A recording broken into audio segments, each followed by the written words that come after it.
Vauxhall needs more of a competitive presence in the industry's fastest growing segment, that for small trendy SUVs.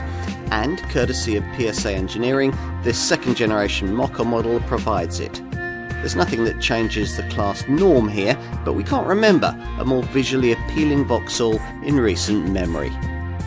The styling of this Mark II Mokka suggests that it might have set out to meet the higher standards recently set for small SUVs when it comes to ride and handling. That's a new bar set by more recent class entrants like the second generation Nissan Juke and most notably Ford's Puma.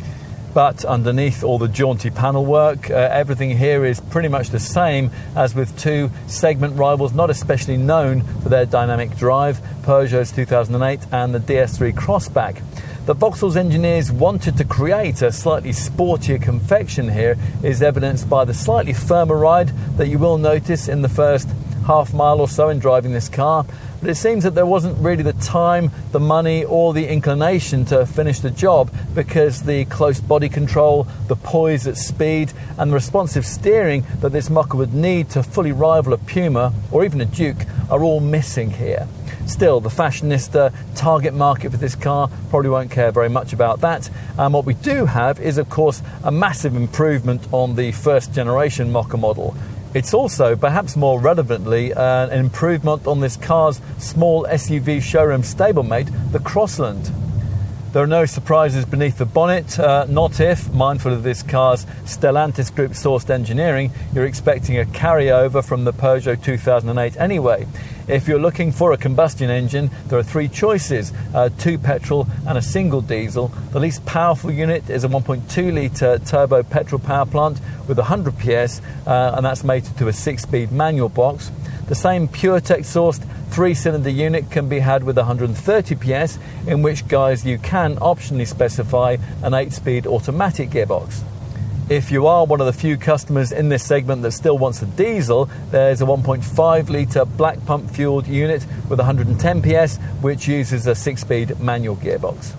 Like the Peugeot 2008 and the DS3 Crossback, this Mokka sits on the PSA Group's latest CMP platform, which means that, as with those models, you can have a full electric variant, the Mokka-e, and as with the E2008 and the DS3 Crossback E-Tense, the powertrain in question features a 50 kilowatt-hour battery pack and a front-mounted electric motor which puts out 135 PS and 260 newton meters of torque.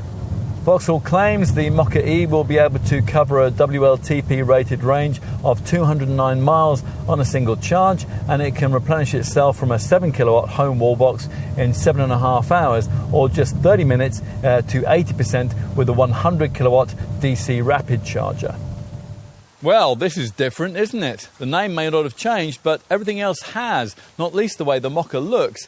Out go the anonymous proportions and bland curves of the previous model. In comes a confident stance with a square-jawed face, sharp lines and interesting details.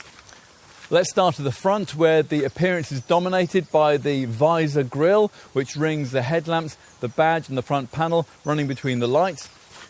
Move in profile, and what we've got here is the archetypal modern small crossover, all sweeping creases, colour-coded finishing and big wheels. A key flourish is this trimming strip that flows above the upper window line, normally finished as here in chrome, but it's marked out in red on the SRI Premium model. The rear plays a similar styling trick to the front, making the car look wider than it actually is. The slender, sculpted LED taillights play a key role, as does the well-spaced-out Mokka name that sits above the crease running through the tailgate. So the exterior has grabbed our attention. Are things as engaging inside the cabin? Let's step inside and find out. Now, if you're switching from the original Mokka, you might think you've skipped a couple of model generations, so different is this cabin. The first thing you'll probably note is what Vauxhall calls the Pure Panel, a facial design that sees this high-mounted central touchscreen and this driver instrument display to the right of it almost bonded together, respectively 10 and 12 inches in size on the plush models, angled towards you and styled to give the impression of one large monitor. Everything else is far more sophisticated too, particularly in terms of switchgear and trimming. The shiny piano black lower centre console finishing, for example, and the smart white double stitching on the doors.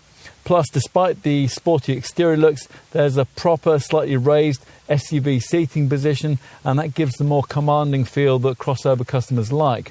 Plus, there's reasonable cabin storage space and most of the connectivity features that you want too.